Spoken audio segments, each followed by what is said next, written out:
রাজশাহী, চাঁপাইনবাবগঞ্জ ও নাটোর থেকে বন্ধ রয়েছে ঢাকাগামী বাস চলাচল। শ্রমিকদের পর এবার এই ধর্মঘটের ডাক দিয়েছেন বাস মালিকরা। সকাল থেকে ছেড়ে যায়নি দূরপাল্লার কোনো বাস। এর আগে বৃহস্পতিবার রাতে হঠাৎ করেই কাউন্টার থেকে বাস বন্ধের ঘোষণা দেন মালিকপক্ষ। শ্রমিকদের মজুরি বাড়ানোর ইস্যু নিয়ে মালিকপক্ষ এমন সিদ্ধান্ত নিয়েছেন বলে জানান তারা। সম্প্রতি বেতন বাড়ানোর দাবিতে ধর্মঘট পালন করেন পরিবহন শ্রমিকরা। পরে 23শে সেপ্টেম্বর ঢাকায় মালিকপক্ষ ও শ্রমিকদের বৈঠকে বেতন বাড়ানোর সিদ্ধান্ত নেওয়া হয়, যা 25 সেপ্টেম্বর থেকে কার্যকরের কথা ছিল। জেলা মোটর শ্রমিক ইউনিয়নের ভারপ্রাপ্ত সাধারণ সম্পাদক রফিকুল ইসলাম পাখি বলেন, মালিকদের সাথে দফায় দফায় আলোচনা করে বাড়তি বেতন নির্ধারণ করা হয়েছিল, তবে হঠাৎ করে শ্রমিকদের সেই নির্ধারিত বেতন দিতে দ্বিমত জানান মালিকরা।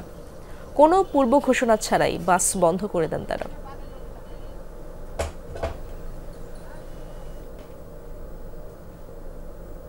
দর্শকের বিষয়ে আরো জানবো সহকর্মী তারেক মাহমুদের কাছ থেকে। তারেক, বাস মালিকদের এই সিদ্ধান্তের বিষয়ে কি বলছে শ্রমিক ইউনিয়ন? যাত্রীরাই বা কি বলছেন? আপনি তো দুর্ভোগের চিত্র অবশ্যই দেখছেন, সেই খবরগুলো জানাবেন। দুর্ভোগ আসলে সকাল থেকে চলছে এবং বিভিন্ন এলাকার মানুষজন তারা এসেছে সকাল থেকে, যারা টিকিট কেটেছিলেন তারা কিন্তু এসে জানতে পাচ্ছেন যে বাস চলাচল বন্ধ। সে কারণে তারা ঢাকায় যাওয়া নিয়ে একটা দুর্ভোগে কিন্তু পড়েছেন। অনেকে ট্রেনে যাতায়াত করছেন এবং এখন পর্যন্ত অনেকে কিন্তু অপেক্ষাও করছেন এই সমস্যা যে শুরু হয় সেটি কখন হবে। এবং একমাত্র এই একতা ট্রান্সপোর্টের যে বাসগুলো রয়েছে সেগুলো স্বাভাবিকভাবে চলছে। এর বাইরে রাজশাহী থেকে রাজশাহী থেকে যে ঢাকাগামী যে বাসগুলো রয়েছে সব বাসই কিন্তু বন্ধ। এবং সংশ্লিষ্টরা জানাচ্ছে যে ঢাকা থেকে প্রতি ট্রিপে একজন চালক 1250 টাকা, সুপারভাইজার 500 টাকা এবং চালকের সহকারী 400 টাকা পান। এবং সম্প্রতি তারা বেতন বাড়ানোর দাবিতে আন্দোলন শুরু করলে কয়েক দফায় বাস চলাচল কিন্তু বন্ধ হয়ে যায়। এবং এই সংকট নিরসনে গত 23শে সেপ্টেম্বর ঢাকায় মালিকপক্ষ এবং শ্রমিকদের মিটিং হয় এবং সেখানে সিদ্ধান্ত হয়।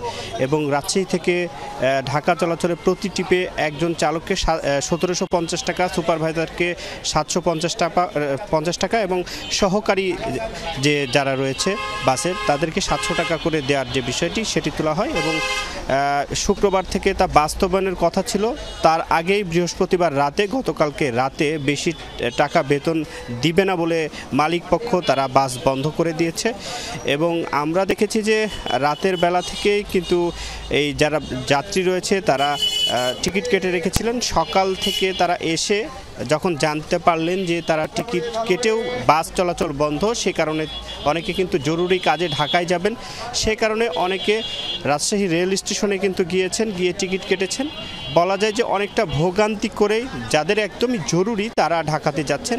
এ বাদে যারা যাবেন অনেকে অপেক্ষায় রয়েছেন যদি এই সংকট নিরসনটি হয় সেই নিয়ে কিন্তু তারা কথা বলছেন। এবং আমি মালিক পক্ষর সাথে এবং শ্রমিকদের সাথে কথা বলেছি।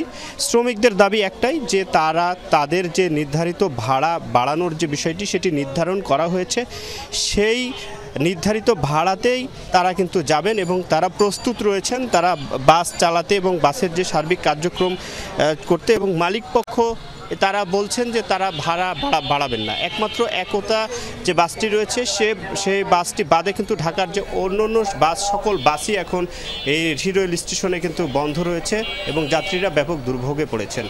ধন্যবাদ আপনাকে তারেক।